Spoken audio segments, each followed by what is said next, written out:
الشفاعات وهذا مطلبي يا نبي. السلام عليكم ورحمة الله وبركاته. Alhamdulillah rabbil alamin. Wassalatu wassalamu ala asyrafil anbiya'i wal mursalin Sayyidina wa maulana Muhammadin wa ala alihi wa ashabihi ajma'in. Amma ba'd. Alhamdulillah. Kita lanjutkan pembahasan kita, masih berkenaan dengan masalah mencuri, hukum mencuri. Bahwasanya mencuri itu hukumannya dipotong tangannya. Ini dalam syariat Islam ya Pak ya. Ketika memenuhi 3 syarat. Yang pertama kemarin sudah kita bahas, yang mencuri itu balik, sudah balik berarti anak-anak itu gak boleh dipotong tangannya kalau mencuri anak-anak. Jadi tidak ada hukuman potong tangan bagi anak-anak. Aqilan yang kedua berakal. Artinya orang-orang gila mencuri tidak ada hukuman bagi mereka. Terus selanjutnya wa ayyasriqu nisaban qimatuhu rubu'u dinarin. Dan syarat berikutnya yang dicuri itu Pak, orang yang dicuri itu barangnya 1/4 dinar, ya 1/4 dinar. Nah 1 dinar itu 12 dirham.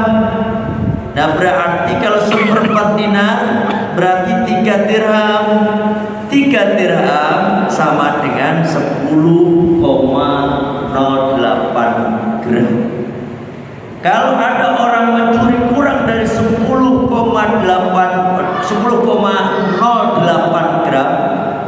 ya 10,5 gram, 10 gram lah gitu ya, maka tidak ada hukuman potong tangan ya toh, apalagi yang dimakan. Kemarin sudah saya sampaikan ketika terus syarat berikutnya barangnya yang dicuri itu yang sudah disimpan Pak, disimpan di dalam ruangan, disimpan dalam suatu tempat yang memang aman, tidak bisa diambil orang.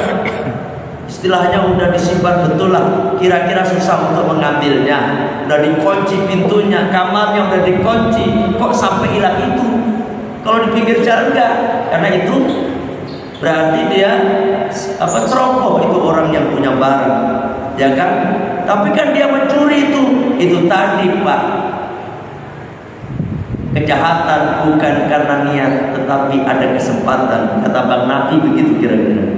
Ya toh, makanya nggak kalau memang di jalan motor kuncinya ditaruhnya di situ sengaja lah gitu. Kagak. Itu paling dukung. Gitu aja atau ditaksir. Makanya kemarin saya sampaikan ketika ada orang mengambil jambu, ya toh, itu mangga, nggak ada hukuman bagi mereka, ya toh, kecuali di sini kemarin waman kharaja, maka barang siapa yang keluar bisa dengan sesuatu ma'ahu bersama fa'alaihi, dan adapun atasnya gharamatu mithlaihi wal uqubatu. Nih, kalau misalnya cuma ngambil 1, 2, ya toh 3 mangga, itu nggak ada hukum.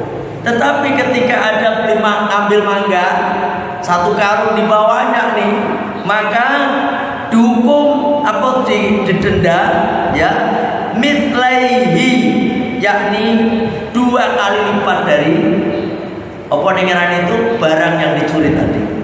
Kalau misalnya 1 karung 2 karung gitu, 2 kali lipatnya. Wal uqubatu dan ditakzir. Ditakzir itu dihukum. Hukuman itu bagaimana dia bisa jerah aja. Nah seperti itu. Dengan cara apa ya? Makanya ada takzir-takzir yang berjalan hukum di Indonesia, di negara kita ini. Kadang-kadang ada orang gak bawa SIM disuruh push up, kayak gitu loh. Gak bawa masker disuruh bersih-bersih. Gak bawa masker dimasukin ke mobil jenazah. Nah kayak kemarin dulu itu namanya takzir, Bang. Gimana biar orangnya kapok. Kalau di India waktu zaman corona itu dipukul, Bang, langsung digebukin jebret. Nah itu kan, nah itu takziran namanya. Artinya apa takzir itu? Takzir itu diharapkan biar orang yang mencuri itu kapok, Pak, nggak mau mencuri lagi. Entah dimasukin ke apa gitu kan, di apa namanya, dihukum 3 hari entah apa, itu namanya ditakzir. Ya, terus waman saroko, dan barang siapa mencuri minhu darinya syai'an sesuatu, ya, ba'da ayyubiyahu al-hazinu al-jarinu, yakni gini, kalau orang mencuri, ya kan, mencuri tetapi itu udah melebihi daripada opo Pak itu, Pak, sekeranjang, ya kan, sekeranjang, dimasukin sekeranjang, fabala, maka sampai itu buah misalnya tamanal mijani, ya ini semusal seharga perisai. Perisai itu apa, Pak? Nih yang buat perang tuh, perisai zaman dulu. Fa'alaihil alqatu, maka wajib baginya dipotong tangannya. Ternyata perisai itu harganya 10,08 gram emas itu. Ini dalilnya yang menunjukkan bahwasanya kalau orang mencuri dipotong tangannya. Syarat berikutnya wala subhata, dan tidak subhat fi mal masuki, pada barang yang dicuri itu bukan barang subhat. Barang subhat itu seperti apa, Pak? Barang subhat itu seperti apa? Teman-teman, barang subhat itu seperti apa nih? Barang subhat itu kayak yang dicuri milik bapaknya, itu subhat. Yang dicuri milik anaknya, itu subhat. Karena apa? Dua-duanya bisa saling memiliki. Punten, Pak, barang anak barang bapak, barang bapak juga barang anak. Atau barang subhat itu gini, termasuk barang warisan ini. Warisan 5 saudara, ini miliknya 5 saudara, belum dibagi, terus ada yang ngambil, ini termasuk barang subhat. Artinya apa? Dia sebenarnya mempunyai barang itu, tapi dia mau ambil, itu nggak kena denda, nggak kena hukum potong tangan, gitu. Apalagi bapak nyuri milik anak, jelas itu nggak ada hukum, ya kan? Nggak ada hukum. Jangankan mencuri, mengambil saja, membunuh saja, nggak ada hukum ke orang tua. Membunuh nggak dihukum kisos. Dulu itu loh, dalam pembahasan dulu, orang tua membunuh anak nggak dikisos dia, nggak dibunuh lagi dia, kagak. Karena apa? Anak itu merupakan hasil karya orang tua, miliknya sendiri. Makanya udah sering saya sampaikan, ketika Kanjeng Nabi marah kepada orang yang melaporkan bapaknya telah mengambil hartanya, ya kan, marah, ya Rasul, bapak saya udah ngambil barang saya, tuh harta saya diambil sama bapak. Kata Kanjeng Nabi, ya udah, coba bapaknya bawa ke sini. Ketika bapaknya dibawa, Kanjeng Nabi bertanya, "Bapak, apa betul bapak udah ngambil barangnya anak bapak ini nih. Si bapak menangis, iya ya Rasul, ini pun terpaksa ya Rasul, saya lakukan karena si anak saya ini dari kecil udah saya rawat, saya besarkan, apapun yang dia minta, saya kasih. Apapun dia minta saya kasih ya Rasul. Sekarang saya udah tua, udah lemah, dia punya apa-apa, dia pelit sekali ya Rasul, pelit sekali sama saya ambil barangnya. Kanjeng Nabi mendapatkan jawaban dari sang bapak itu terharu. Kanjeng Nabi pun ikut menangis. Kanjeng Nabi, ya Allah, dia kan bapak katanya, anta apa nengeran walat istilahnya, anak, anta wa maluka li abika, kamu dan hartamu milik bapakmu. Begitu. Ini yang menunjukkan kagak mencuri kagak. Kalau orang tua mencuri barang anaknya kagak dihitung, Pak. Bahkan kalau anak mencuri barang bapaknya itu hitungannya mencuri sebenarnya, ya kan? Makanya saya berkali-kali ngomong kepada bapak-bapak semuanya nih, tolong sama orang tua jangan pelit. Kalau gak sama anak jutaan.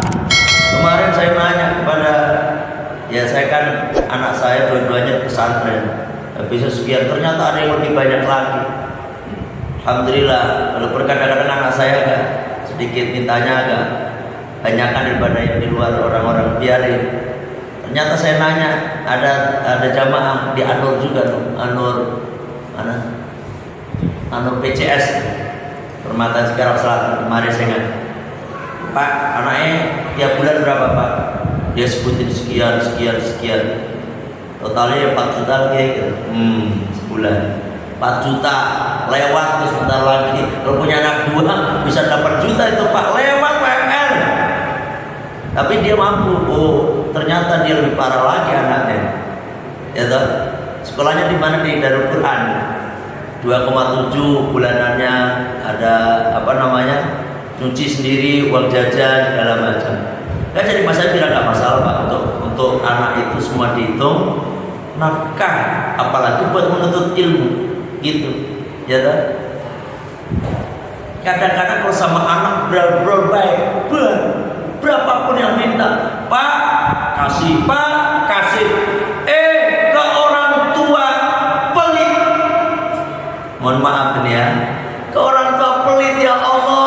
Anak yang bapak urusin dia itu belum nanti juga pelit sama bapak, tak kandani. Maka saya udah bilang mungkin berkali-kali kalau saya ngomong, ingetin aja.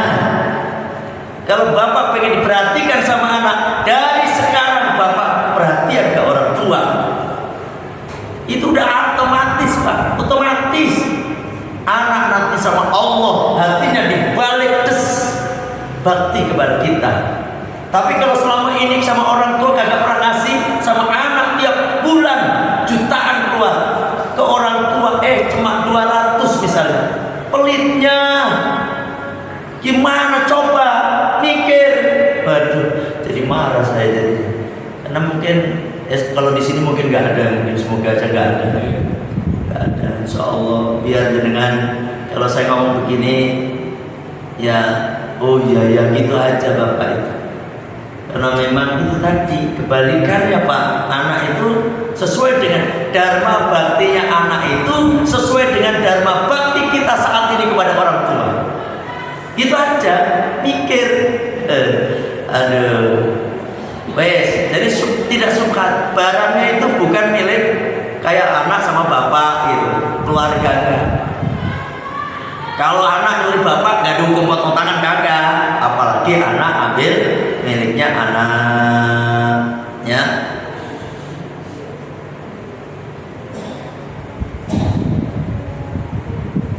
Kama lau saroko, sebagaimana lau saroko kalau mencuri al-walidu seorang bapak min waladihi dari anaknya, awaladi atau anak mencuri min walidihi dari milik bapaknya, fala qata'a, maka tidak ada potong tangan, ya, sama sekali tidak ada, ya kan.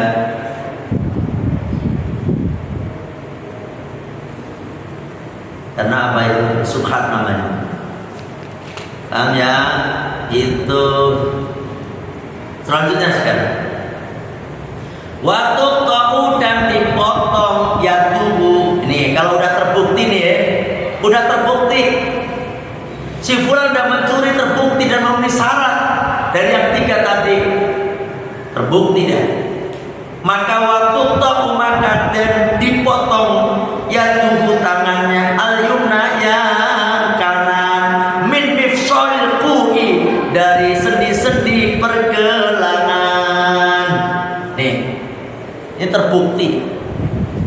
Udah, dia balik, udah, dia sehat, udah.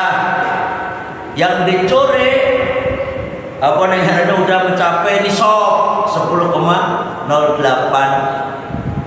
gram, ya toh, udah terbukti deh pokoknya. Nah, kalau udah terbukti begitu, nih dipotong tangan kanannya, Pak. Potong tangan kanannya. Dari mana, Pak? Pergelangan nih, pergelangan. Saya sendiri belum pernah lihat potong tangan, saya lupa melulu. Tapi saya mau melihat ke YouTube, takut juga, Pak. Ngeri kan? Ya, Bapak pernah lihat belum hukuman potong tangan? Saya pengennya pas lagi di Mekah ada potong tangan, tapi ngeri juga sih gak ngeliat, berani ya. Ada, dan itu proses cepat, Pak. Semuanya boleh lihat. Jadi bukan sembunyi-sembunyi. Makanya kalau orang HAM itu udah apa namanya itu udah melanggar HAM aja pokoknya dianggapnya. Padahal dipotong tangan di depan banyak orang, tujuannya tidak lain dan tidak bukan orang yang mau mencuri mikir gitu loh, Pak. Ya toh? Waduh, kalau saya ngambil buntung tangan saya gitu. Ya kan, cepat prosesnya. Des segini. Ini pergelangan ini. Antara ugel-ugel ini, ya kan, ditarik langsung des, udah. Ada tim dokter yang apa? Sehingga darahnya tidak mengalir terus sampai kemudian bisa mati. Gak mati orangnya. Ada tim dokternya. Ya toh, zaman Kanjeng Nabi tahu itu gimana tuh, ada tim dokter apa enggak ya? Zaman Kanjeng Nabi itu ya. Ya tetap ada aja mungkin. Namanya juga ada hukum seperti ini. Langsung udah, Pak, tinggal gini. Aduh, orang tuh kalau gak punya tangan, Pak, aduh. Saya ngeliat kasihan yang udah biasa. Syukurin nih, Pak, syukurin. Kita bisa begini, syukurin. Ada yang lengkap begini, kagak dipotong. Ada yang gak bisa bergerak begini, Pak. Syukurin. Alhamdulillah kita bisa begini nih. Ada yang gak bisa. Aduh. Bapak kalau punya jari-jari kan enak ya. Pengen garuk-garuk. Coba kalau begini, gini susah garuk-garuknya. Aduh. Gitu. Makanya ini pada mikir lah. Tapi insya Allah kalau udah mencuri dan dia tobat, dipotong tangannya, nanti di akhirat kagak dipotong tangannya lagi. Karena hukuman di neraka itu ada potong tangan. Bukan hanya sekali, dos terus saja. Tambah lebih mengerikan. Kalau di dunia kan sekali doang. Itu. Makanya orang yang tahu dan dia pengen bertobat, dia ngaku, ikrar, ngaku kalau saya udah mencuri. Biar apa? Di akhirat kagak dipotong lagi tangannya. Gitu. Ada yang nanya? Bismillahirrahmanirrahim.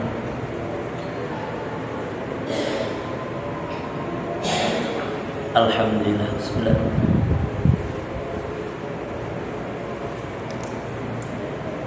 Alhamdulillah. Bismillahirrahmanirrahim. Besok, mohon maaf bukan izin ya. Besok saya izin, insya Allah hari Sabtu dini hari tepatnya jam sebentar 5 ya, sekitar jam 4 jam 3 kita take off ke Mekah. Jadi insya Allah saya mau umroh tanggal 15, tapi besok ada ngaji tetap yang badalin saya insya Allah di sini ya, biar gak libur, Ada acara nggak besok di sini? Nggak ada. Kalau nggak ada biar ngaji aja, nanti ada ustadz yang di sini yang badalin biar nggak libur. Insya Allah karena ada jamaah Al-Fatoniyah Pak. Kalau nggak ada jamaah Al-Fatoniyah saya nggak mau, ya nggak mau. Karena ada jamaah Al-Fatoniyah yang berangkat, yang mau ikut berangkat, ya ikut arisan sih sebenarnya. Ikut arisan, cuma dia bilang Pak Kiai saya pengen berangkat cepet-cepet deh. Ya udah saya titipin ke travel itu, tetapi program dari travel. Kalau Februari nanti program dari saya semuanya Al-Fatoniyah. Dari semua pesawat, hotel, makan, dijemput dari sini. Ini semuanya program dari saya. Karena travel itu hanya sebatas kendaraan doang Pak. Apa istilahnya, legalitasnya doang. Kalau bikin travel dulu berapa? Deposit berapa? 7 miliar Pak. Saya sebenarnya pengen bikin travel, tapi karena mahal. Sekarang udah turun Pak. Turun. Cuma ribetnya urusannya masih, ya kan? Tapi masih banyak, masih di atas. Pokoknya masih miliaran lah gitu kira-kira, ya kan? Makanya saya belum punya kendaraan sendiri, tapi ini teman saya, sahabat saya, jadi saya ikut untuk jamaah saya ikut. Jadi saya berangkat. Yang Februari khusus itu program saya Al-Fatoniyah. Bagi yang pengen ikut silahkan dari sekarang daftar. Bapak tahu Zam-Zam itu hotel kita, ya. Insya Allah lah puas dengan lihat aja. Biasanya sekali-kali ikut saya, ikut travel lain, kemudian ikut saya bandingkan, jauh Pak, jauh, ya toh, jauh. Banyak jamaah-jamaah yang bareng sama saya pasti, dia harganya padahal murah kita kadang-kadang, ya kan? Udah ini sekitar sekilas info ya. Jadi minggu depan saya izin hari Sabtu Minggu, tapi minggu depan udah ngaji lagi. Cuma 9 hari ya. Kita lanjutkan ya. Fa'in syaroko, maka jika dia mencuri tanian yang kedua, habis dihukum masih mencuri manik. Emang kadang-kadang orang itu penyakit Pak, penyakit susah diobatin. Kalau udah kebiasaan hobi, ada loh orang hobi. Astagfirullah. Ada orang hobi ngomongin orang. Kalau nggak ngomongin orang gatel mulutnya ini. Ada. Tiap hari ngomongin orang. Ada juga hobi. Dan memang Allah ciptakan seperti itu, ada Pak. Modelnya orang kayak begitu. Tiap hari cari sensasi. Waduh, ada. Ya kan? Dan kita jangan kaget. Pasti ada. Ini nih udah nyuri lagi dia. Ketahuan lagi. Waduh, maka apa Pak? Kutiat, maka dipotong rijluhu, kakinya, al yusro yang kiri. Jadi tangan kanan. Nih, tangan kanannya udah putus. Terus kaki kiri nih Pak. Sama dari sini Pak, pergelangan nih. Ini nih. Ini di sini. Jadi hilang ininya. Jadi tinggal, ya Allah, Bapak bayangkan, susah. Kayak kita bisa begini nih, alhamdulillah. Orang itu punya kaki gitu susah. Ya toh, kasihan. Makanya saya kadang-kadang jumpa orang kayak gitu di Mekah. Orang-orang yang kulit hitam itu kadang-kadang beberapa orang. Satu Pak ada. Ada lagi. Itu tuh itu yaitu mungkin karena habis dihukum ketahuan ini budel. Kalau bapak melihat orang ini budel, kakinya budel, itu pencuri, hati-hati sampai. Kenapa? Karena itu tadi hobi pak, hobi. Kadang-kadang ada orang jamaah umroh main diambil aja kabur dia, ya kan? Jangan punya anggapan kalau di Mekah, di Madinah, ya kan, nggak ada pencuri. Ada, sama, bahkan mungkin pencurinya level tinggi juga dia. Berani dia. Padahal mencuri di tanah Arab itu dosanya juga gede pak, gede. Makanya, berarti kalau dia orang berani mencuri di tanah haram, yakni Masjidil Haram sekitarnya dan Masjid Nabawi sekitarnya, berarti ini orang betul-betul udah level tinggi tingkatannya, gitu. Makanya saya lihat tangan, wah, saya ngeliat tangan, ngeliat kaki, ada juga tangan doang. Kalau tangan kanan, kalau tangan kiri, berarti ini sakit. Bapak, pak, lihat nih, ada orang jalan potong tangannya yang kiri. Dan bapak cakap, ini pencuri lagi. Kagak, kalau kiri kagak. Karena aturannya itu kanan. Nih, nah, ya toh? Kalau udah kanan, terus bapak lihat kakinya, ternyata kakinya juga protol di sini. Udah jelas dia maling. Ya toh? Begitu niteninya, ya. Mana dalilnya? Ini ada dalil ya.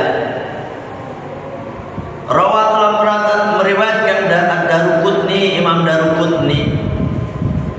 Daruqutni, yakni di dalam juz 3 nomor 103, an Ali radhiyallahu an, dari sahabat Ali radhiyallahu an. Qala, beliau berkata, idza saraqa, ketika mencuri, as-sariqu, pencuri, kutiat, maka dipotong yaduhu, tangannya, al-yumna, yang kanan. Fa in ada, maka jika mengulang mencuri maksudnya, kutiat, maka dipotong rijluhu, kakinya, al-yusra, yang kiri. Waktu tahu, dan dipotong min mifsolis saqi, dari sendi-sendi betis ma'al qadami.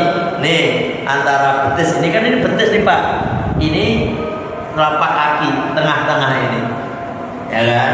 Kalau yang tangan kan tadi udah saya sampaikan, gitu. Karena li fa'li Umar radhiyallahu an, karena telah menjalankan itu hukuman oleh siapa? Sayyidina Umar bin Khattab. Walam yungkir, dan tidak mengingkari alaihi, atas Sayyidina Umar, ahadun, seorang sahabat pun. Fakana, maka jadi itu hukum ijma'an, secara ijma', kesepakatan, gitu, ya kan? Di dalam kitab Nihaya juz 3 halaman 60, gitu.